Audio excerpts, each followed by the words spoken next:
Pessoal, boa tarde a todos, espero que vocês estejam bem. Esse é o quarto vídeo acerca da discussão / apresentação / divulgação dos artigos tutoriais publicados na RAC na edição de janeiro e fevereiro de 2021.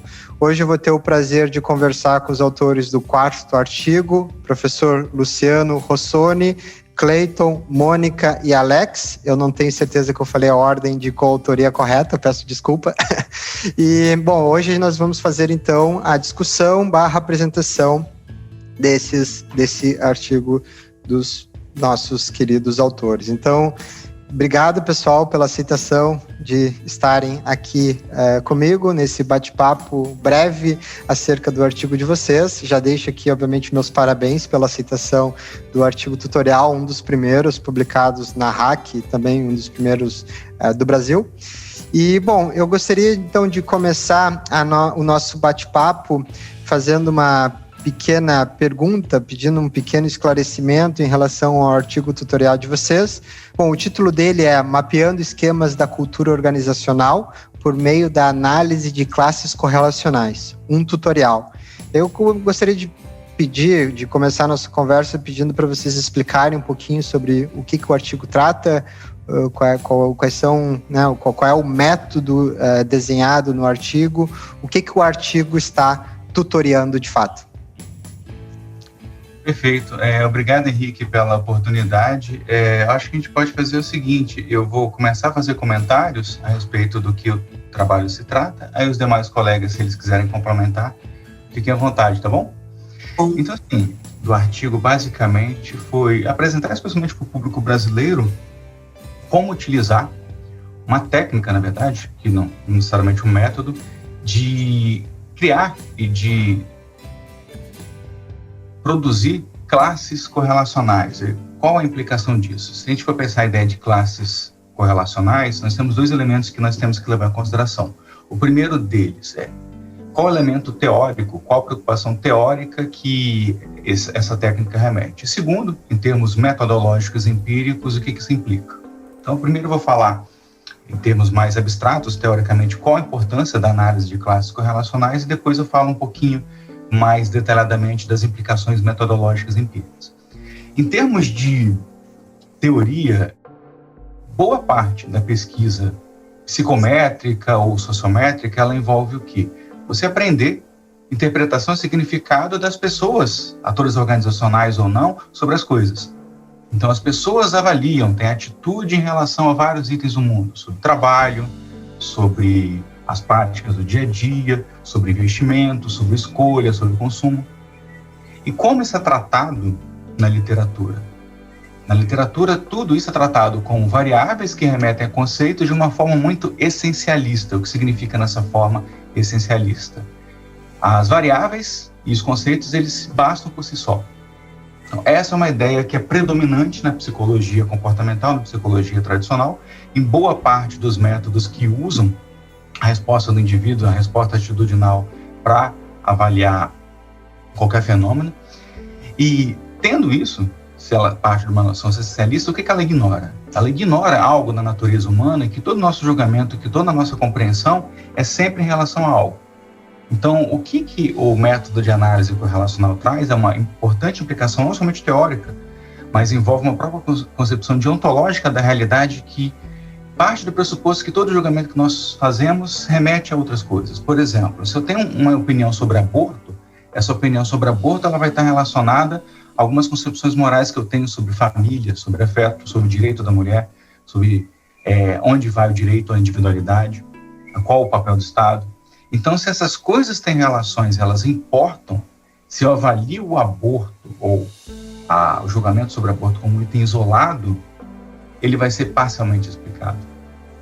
Então, a grande questão da classe correlacional é, ao invés de avaliar cada uma das variáveis isoladamente, ela avalia uma teia de relações entre variáveis. Isso é um movimento que, dentro da sociologia cultural e cognitiva, a gente chama isso de uma ideia relacionalista, que é uma concepção kantiana de entender a realidade, que é muito forte na sociologia, inclusive na sociologia organizacional.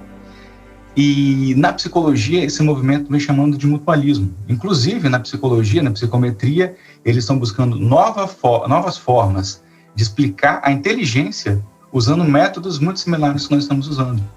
Ou seja, teoricamente, a gente tem uma proposta de classificar não somente os casos, mas as variáveis que sejam mais próximas às formas que o ser humano pensa. Então, existe implicações teóricas e epistemológicas importantes? Sim, muito importantes. Então, acho que esse é o primeiro ponto. E o segundo ponto é, se isso é importante, se isso é relevante, e isso é teoricamente condizente com aquilo que nós fazemos, metodologicamente essas coisas têm que estar andando em conjunto. Metodologicamente tem que fazer um sentido. Aí vem a ideia de análise de classes correlacionais. A ideia de análise de classes correlacionais, ela é um método, primeiro eu vou colocar a intuição que, ao invés dela classificar variáveis, que a análise fatorial faz, análise fatorial exploratória e confirmatória, que agrupa as variáveis a partir da similaridade das respostas, ela agrupa casos. Só que como que a análise de classes faz para agrupar casos? São as linhas ali. Ela olha a distância entre os atores em relação às variáveis que você selecionou. O que a análise de classes correlacionais faz? Ela, ao invés de selecionar os casos pelo consenso, ou seja, pelo quanto similar são as respostas de acordo com o conjunto de variáveis que a gente selecionou, ele avalia a partir do quê? Ao quanto esse conjunto de respostas estão correlacionadas.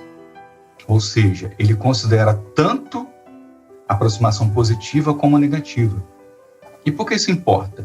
A partir do momento que eu considero ao mesmo tempo aproximações positivas e negativas, dentro de cada classe, eu tenho indivíduos que compartilham das mesmas variáveis como elementos importantes, mesmo que eles não concordem. Então, o grande elemento que o método faz, que outros métodos realmente não fazem, é um método inovador, não somente em termos teóricos, mas metodológicos, que, ao mesmo tempo, ele incorpora indivíduos que podem ter consenso e não ter consenso. Então, consenso é uma palavra muito importante em comportamento organizacional, porque você avalia indivíduos que concordam nas respostas. Só que as razões para as que eles concordam podem ser totalmente diferentes. O que as classes fazem? Elas pegam as razões, como os indivíduos organizam esses itens que são importantes, avaliando a partir do quê? De uma teia de relações entre as variáveis. Isso o método faz, na segunda pergunta, a gente explica um pouco melhor. Dentro dessas classes, ao invés de você ter esse grupo somente com consenso, você vai ter grupos que podem ter consenso, indivíduos que podem ter consenso, mas também indivíduos que têm posições totalmente diferentes. Então, no paper, a gente até usa um exemplo. As pessoas podem concordar, por exemplo, ser a favor ou contra do aborto, mas as razões para chegar a essa concordância ou discordância podem ser totalmente diferentes. Se as razões são as mesmas, concordando e discordando, eles estão na mesma classe. Se as razões são diferentes, eles estão em classes diferentes. Então, esse é o método. O método ele serve tanto para avaliar elementos relacionados à cultura, instituições, a significado, como a algo mais material. Por exemplo, o Clayton utilizou para avaliar cultura política, na tese dele. A Mônica usou para compreender o significado do trabalho. Já o Alex está usando para compreender práticas de governança corporativa. E práticas de governança corporativa, elas pelo menos têm uma pseudo-materialidade maior. E se a gente for olhar bem, por exemplo, por que em algumas organizações, algumas companhias, você tem uma dualidade entre CEO e chairman, ao mesmo tempo você tem uma quantidade de investidores institucionais muito alta. O que isso significa quando você tem o contrário? Se as práticas de governança elas são multifacetadas e normalmente as pessoas avaliam quanto que faz, quanto não faz, o que a gente está tentando trazer? O que implica, o que a gente pode entender do relacionamento dessas práticas e o que a relação entre essas práticas pode ajudar a gente a entender as práticas de governança corporativa. Então, sim, é um método que você pode usar de diversas formas, várias formas. O bacana do método é que ele traz os conceitos, né, de cultura, sociologia, antropologia, trazendo mais perto que a gente está tentando utilizar esses métodos dentro das organizações, né? No meu caso específico que o Rossoni comentou para a governança corporativa, no caso específico, indo um pouco além do conceito propriamente dito.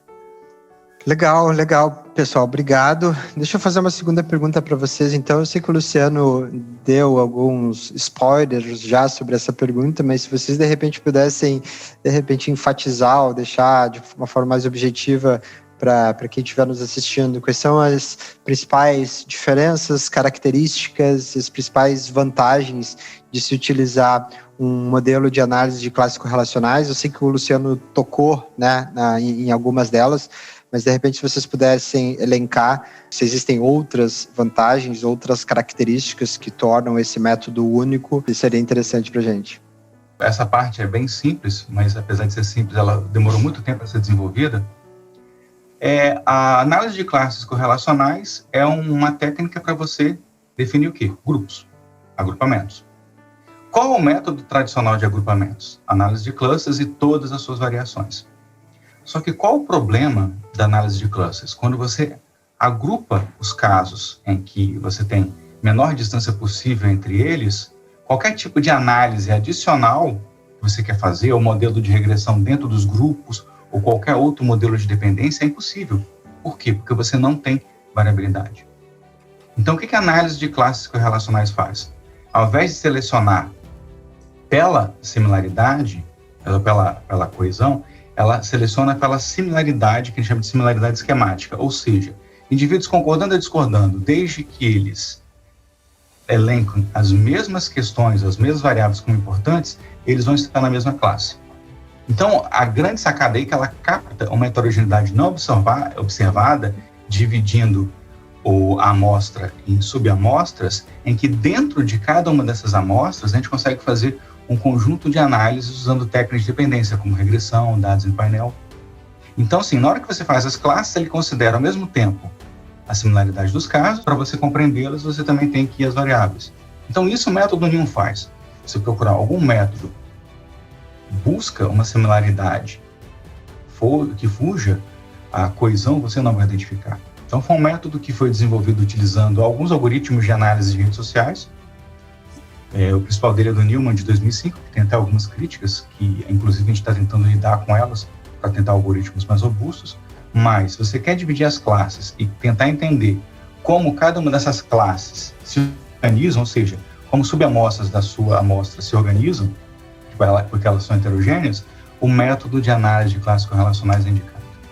Então, isso serve para qualquer subparticionamento da amostra, desde que você queira dividi-los para fazer análises adicionais.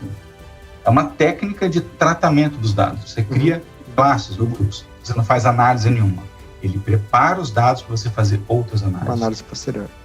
Exatamente. Eu queria colocar, Rossoni, que não é um método excludente, né? Então, como é uma técnica de preparo, então ele permite você utilizar juntamente, concomitantemente, outros tipos de método que vão dar robustez ao teu estudo, à tua pesquisa, né? Legal, Mônica, obrigado. Deixa eu fazer uma terceira pergunta para vocês, então, que é o seguinte, né? O artigo tutorial de vocês, como todos os outros artigos da edição, naturalmente tem dados abertos e tem códigos abertos, e que os leitores, né, os nossos os usuários e os interessados por esse método vão poder utilizar o código para aprender e para desenvolver a sua própria pesquisa futura.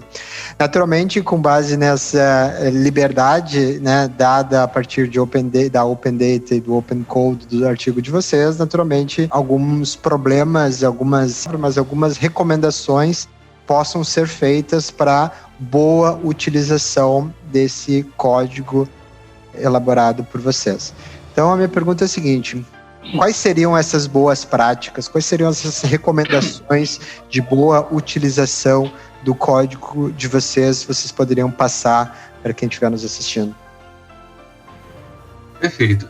Acho que a recomendação vai além do código. Eu acho que o primeiro ponto: se a análise de classes correlacionais ela parte de um conjunto de variáveis que representam um fenômeno, a escolha, a seleção das variáveis é fundamental. Então, aquela preocupação com validade de conteúdo, validade de face, até que ponto as variáveis elas têm alguma validade externa em relação ao fenômeno que você está analisando é fundamental. Isso vale para qualquer pesquisa. Então, partindo do pressuposto que você selecionou um conjunto de variáveis que representa aquele fenômeno que você quer analisar, você pode utilizar o tutorial para poder produzir as variáveis. Normalmente, o método trabalha melhor com variáveis de razão, escalares, intervalares, mas ele também é robusto para outros tipos de variáveis. Qual outro cuidado que nós temos que ter? É muito difícil você trabalhar com a ideia de classe se você também tiver amostras muito pequenas. Por quê? Porque como ele quebra a amostra em subamostras, normalmente 2, 3, 4, até 5, você tem que ter um número relativamente grande de casos, porque senão os grupos vão ficar muito pequenos. Isso é um problema sério. Então, é recomendado que você tenha um número relativamente grande de casos.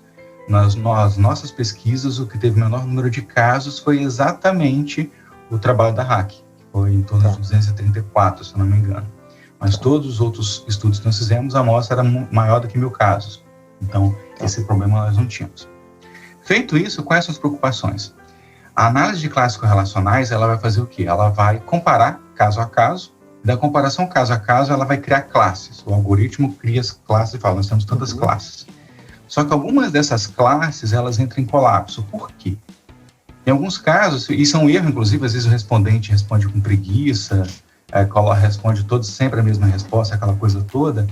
Exatamente esses casos, como ele não tem variabilidade alguma, o CCA, ele cria uma classe que é problemática e gera um indicador. Essa classe tem problema. Essa classe tem que ser excluída. Você trabalha com as demais classes. Tendo as demais classes em mão, qual o cuidado que se deve ter? Isso tudo nós detalhamos no nosso código. Então, assim, o código que nós desenvolvemos no tutorial da RAC, além de lidar com problemas que os originais não lidavam, nós complementamos com várias outras informações, inclusive para checar a confiabilidade das classes. Então, depois que o programa usa o algoritmo do Newman, que é um algoritmo da análise de redes para definir o número de classes ideal, algoritmo de modularidade, qual a pergunta que fica? Essas classes são diferentes?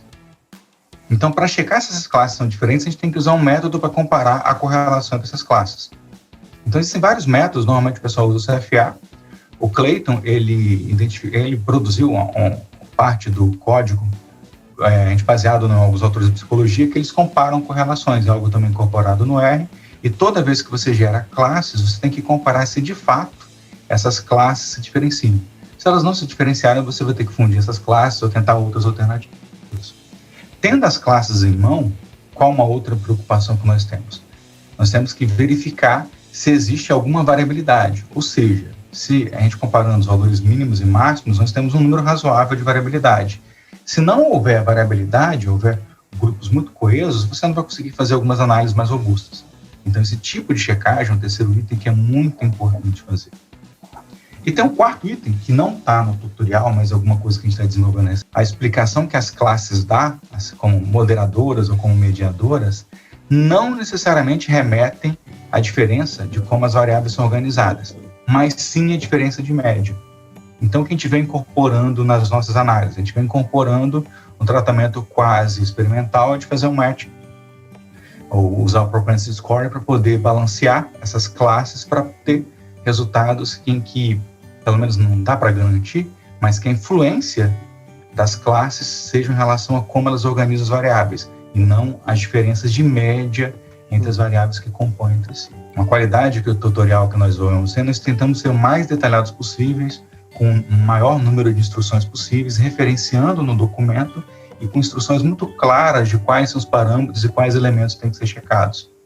Então, o que nós colocamos no tutorial foi além, inclusive, do que você acha nos pacotes do R. Evidenciar, Rossoni, com relação, parece uma coisa simples, mas, por exemplo, a opção pela utilização do R, ela, para nós, teve uma curva de aprendizagem, que esse ponto de inflexão, ele demorou um pouquinho a chegar, né?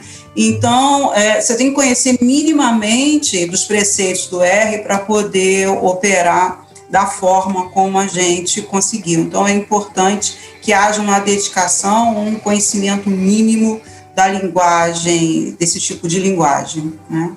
Sem dúvida. A Mônica foi pioneira no uso, ela que começou. Então, nós tivemos vários problemas para fazer ajuste, várias coisas que não estavam declaradas nos pacotes, nos tutoriais que a gente tem que descobrir na marra, entendeu? Inclusive, o método original, existem dois métodos que fazem isso, é o CA e o CCA. O RSA, ele tem, além do consumo de memória gigantesco, ele tinha problemas de às vezes não convergir. E no caso da Mônica, nós não conseguimos de forma alguma convergir os dados dela. Com o CCA, esse problema ele foi limitado, porque o algoritmo do CCA funcionava um pouco melhor. Então, mesmo assim, se porventura a gente não precisasse usar o CCA, é mais claro os passos do CCA. Se a gente quisesse reproduzir o CCA em outras plataformas, a gente conseguiria fazer. O RSA a gente teria que desenvolver no Excel, inclusive o Alex fez um trabalho desse de deduzir as fórmulas e achou inclusive um erro na fórmula original do autor, do artigo de 2011, que facilita, em termos de você conferir se as coisas estão batendo, se o pacote é confiável e por aí vai. Gostaria de comentar que, assim, quando a gente fala classes correlacionais aqui, pode ficar meio vago, né? Mas o que o CCA faz, ele está construindo esquemas culturais, né? Eu acho que é uma outra forma de interpretar também, aí você depois até pode tocar um pouquinho nisso, que na verdade essas classes, o que elas representam, o que elas formam? São esquemas culturais compartilhados, de significados, de crenças, de valores, e eu acho que para quem faz trabalhos na área de cultura, e cultura organizacional, ou seja, outros tipos de cultura especificamente, isso é muito importante. Inclusive até outros trabalhos na área de estudos organizacionais que não estão relacionados à cultura, que você consegue pegar esquemas de alguma forma dessa tua amostra total, digamos assim, e que a tua amostra total, na verdade, ela é representada por subamostras que compartilham de esquemas distintos. Acho que por isso que é importante, também é um ponto principal da análise de classes correlacionais, né, dessa técnica que a gente está apresentando aqui. E além disso, né, tocando na questão específica do código e tudo mais, né, o principal no R é tomar cuidado, porque quando você insere determinados pacotes, né, chamamos de pacote, né, o aplicativo, digamos assim, eu gosto de brincar, ele costuma mascarar uma função, porque os pacotes têm a mesma função, rodam a mesma função dentro de cada pacote. E quando isso acontece, dá um erro, uma falha no R. Pode acontecer de ter um código que está lá no nosso tutorial e a pessoa que está rodando vai ter algum erro, não vai rodar exatamente, porque pode ser que a pessoa já está com algum outro pacote carregado. Ou pode ser também alguns dados que tem algum outro pacote que não foi carregado ainda. Então isso também é um pouco importante. A gente tentou colocar o tutorial de uma forma que você conseguisse rodar naquela forma. Se você abrir uma página, uma aba nova do R-Script, digamos assim, no R para rodar, você vai conseguir, se rodar na ordem que nós colocamos ali, você consegue, desde que você instale todos os pacotes. Só que se você tiver algum outro tipo de, uma outra aba que você já abriu, que você já rodou, pode ocorrer de ter algum tipo de problema. Então, assim, isso para quem já trabalha com R, é mais fácil e compreensível, mas para quem não trabalha, pode ser a primeira vez que está utilizando, pode vir a ter algum tipo de problema. Tem nossos e-mails lá, e a gente está aqui aberto para qualquer ajuda ou suporte. Só complementando o que o Cleiton falou, inclusive, assim, eu estou aprendendo muito com eles no uso da ferramenta do R, porque não é uma ferramenta de simples compreensão. E tem alguns cursos online de introdução ao uso da ferramenta bem bacanas, assim, em plataformas super conhecidas de ensino online, gratuitas, né, cursos vai desde o beginner até o advanced, para a pessoa começar a brincar e se familiarizar com a ferramenta. Exemplificando um pouquinho essa questão de classe relacional, é legal a gente dar o exemplo lá de trás do autor, né, do Boltline, que desenvolveu o CCA, sobre o estudo que ele pegou sobre gostos de gêneros musicais. A história ele pegou um estudo, né, de um survey social sobre gostos musicais. O trabalho dele é de 93, né, de Peterson, que ele, na verdade, Boltline pegou esse trabalho para desenvolver a metodologia. E os gostos musicais nos Estados Unidos era separado simplesmente por as pessoas que gostam de músicas que eram vinculadas a quem tinha uma posição, um status social melhor, que era música clássica, etc. E aquele pessoal que gostava de música mais country, música mais raiz. Então era essa simples vertente. Eram duas classes. Com a introdução do RCA por Goldberg e depois do CCA, uma evolução por Boltline, descobriu-se não somente essa separação. Ele foi muito além da questão do consenso, né, do gostar ou não gostar. Essas ferramentas elas permitem que dentro da população que a gente descubra heterogeneidades que até então eram desconhecidas. Nessa análise que eles fizeram, eles descobriram mais 2 grupos que iam além da questão que ele chamava de highbrow e lowbrow, né? Ele falou, não, tem um pessoal que separa também entre música contemporânea e música tradicional. Então eles descobriram padrões de gostos, ou como as pessoas se organizam dentro dos seus gostos musicais, que até então estavam velados dentro dos estudos culturais relacionados à música. Legal, obrigado, pessoal. Obrigado eu aprendi bastante. Eu li o artigo, o tutorial de vocês, mas eu aprendi bastante só nesses poucos minutos da nossa conversa. Deixa então eu fazer uma última pergunta a vocês, que é sobre as práticas de Open Science, em que artigo tutorial não é estritamente uma dessas práticas, mas obviamente está correlacionado a várias dessas práticas de Open Science. Então eu queria perguntar para vocês, e aí fazendo uma reflexão no histórico de vocês, no aprendizado, enfim, na trajetória acadêmica e trajetória como pesquisador de vocês, quão importante é essas práticas, quão importante foi, como importante é o compartilhamento de dados, o compartilhamento de códigos entre professores, entre pesquisadores do mesmo grupo ou de grupos diferentes, e, enfim, o compartilhamento de modo geral de dados, de materiais de pesquisa e base de dados, e enfim, todas as práticas, né, advogadas pelo pessoal da Open Science. O que vocês poderiam comentar em cima dessas questões? Que a questão não somente do movimento de Open Science, ele tem uma raiz bem profunda. Aí eu volto aí na concepção popperiana de ciência, que a ciência é um empreendimento aberto, e a objetividade da ciência, já que toda verdade científica ela é falsificável, ela é provisória, entendeu? O único critério de objetividade que nós temos é a crítica aberta. E é impossível você ter uma crítica aberta no empreendimento científico se você não tem acesso aos elementos que são essenciais, que são quais? As fontes de informação que os pesquisadores usam como evidência. Então, a ideia de Open Science, Open Data, Open qualquer coisa, ela remete a um elemento que é extremamente central para a ciência. Não há ciência sem abertura. Aí, quando você pensa nos dados, porque, olhando somente a questão dos dados agora, porque os dados devem ser abertos? Primeiro, a partir do momento que você faz inferências usando dados, desde que eles não sejam privados por alguma razão, para fazer julgamentos, entendeu? Se há qualquer possibilidade de falha, de imprecisão, a comunidade tem o direito de checar, a comunidade tem o direito de avaliar. E se esses dados eles são de propriedade do pesquisador, que é, em alguns casos, até questionável, que a partir do momento que você publica uma pesquisa, até que ponto ela ainda é sua. Você tem um direito de referência, mas o direito de uso é somente seu. Então, são coisas que são importantes a gente questionar.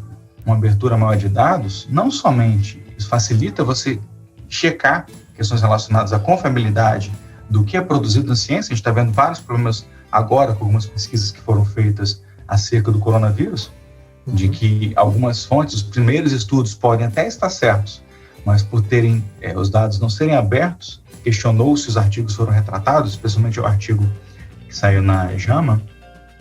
Imagina em outras ciências, no caso das nossas, que são mais comportamentais, que você tem uma complexidade maior, que os dados são mais variáveis. Então, eles têm que ser postos à prova. E é impossível você colocar a prova lendo somente o fim, o resultado. Outras pessoas devem checar. E não somente isso, se a gente for pensar que existe alguma forma de construir conhecimento cumulativo, que você busca fazer alguma contrafactual, que você busca questionar, o uso dos dados recorrentes são interessantes. Então, você poupa esforço. Em termos de esforço coletivo, quando as pessoas compartilham dados, elas ganham tempo, elas melhoram as suas avaliações. Então, há casos, algumas comunidades cujos objetos são mais restritos, se as pessoas compartilhassem dados, o ganho coletivo seria muito maior. Então, como não há um compartilhamento de dados, o ganho coletivo ele tende a ser menor. Então, assim, eu tenho exemplos práticos. Por exemplo, um trabalho que eu estou desenvolvendo com o Alex, nós pedimos uma base de dados que ela estava disponível para um pesquisador extremamente renomado, da área de governança, com outros autores que fazem parte do grupo, e apesar do primeiro momento os dados estarem disponíveis, os dados foram fechados, foram retirados da disponibilidade, e a gente não conseguiu mostrar como, usando os dados e as afirmações que os autores fizeram na pesquisa original que eles estão desenvolvendo, como o uso das classes correlacionais poderiam trazer novos resultados. Então, como a amplitude de dados era muito maior no estudo deles, a gente teria uma base de referência para poder trazer novos elementos, a contribuição seria muito maior. O que nós tivemos que fazer? Nós tivemos que construir uma base do zero, com dados mais limitados, mas estamos fazendo isso. E é importante deixar aberto, só o Alex pode comentar também isso. Nós tivemos um caso, inclusive do Alex, que quando foi um projeto financiado pela FAPERJ, eu acho que as agências de fomento nacionais e internacionais têm que cada vez mais ser exigentes em relação a isso. Foi uma iniciativa minha no projeto, não foi da FAPERJ. Quando eu concluí o projeto, eu publiquei a base num journal que só publica a base de dados, que é o Daily Brief, em que, inclusive, esses dados estão sendo citados, usados por outros pesquisadores. Então, teve um pesquisador chinês que usou nossos dados e fez análises excelentes, contrastando, por exemplo, os setores financeiros com não financeiros, em que, se não fossem os dados que nós tivéssemos organizado, ele provavelmente não teria a menor chance de fazer aquilo. Então, há um benefício coletivo que não pode ser ignorado com Open Data ou Open Science. A ciência, quando não é aberta, ela é mero senso comum. A gente precisa dela para um empreendimento. A própria questão do CCA, ele veio de uma crítica, eu uso a palavra crítica no sentido positivo, de um método anterior do RCA, de uma base de dados, que era os dados, o GSS, uma base aberta. Então, o outro pesquisador pôde pegar aqueles dados, olhar o trabalho que o outro pesquisador anterior fez, traçar novos questionamentos, rodar novos modelos e criticar. Assim, a crítica, ela faz parte da evolução de qualquer ciência, porque se você não critica o que está estabelecido, vira dogma. O bacana, assim, novamente reforçando, quando a gente fez um trabalho, a gente disponibilizou uma base de dados de 2002, acho que foi 2002 a 2015, com N variáveis, porque, cara, vamos rodar, vamos usar aqueles dados, vamos trabalhar. Agora, é engraçado que quando eu entrei para a área acadêmica, o pessoal falou assim para mim, não, cara, tu manda um e-mail pro pesquisador, o pesquisador vai mandar os dados para você, que o cara fica tudo feliz, que você tá usando o trabalho dele. Eu falei, pô, eu ficaria também, né? Mas o que eu me deparei é que tem cara que tá achando que isso é propriedade intelectual.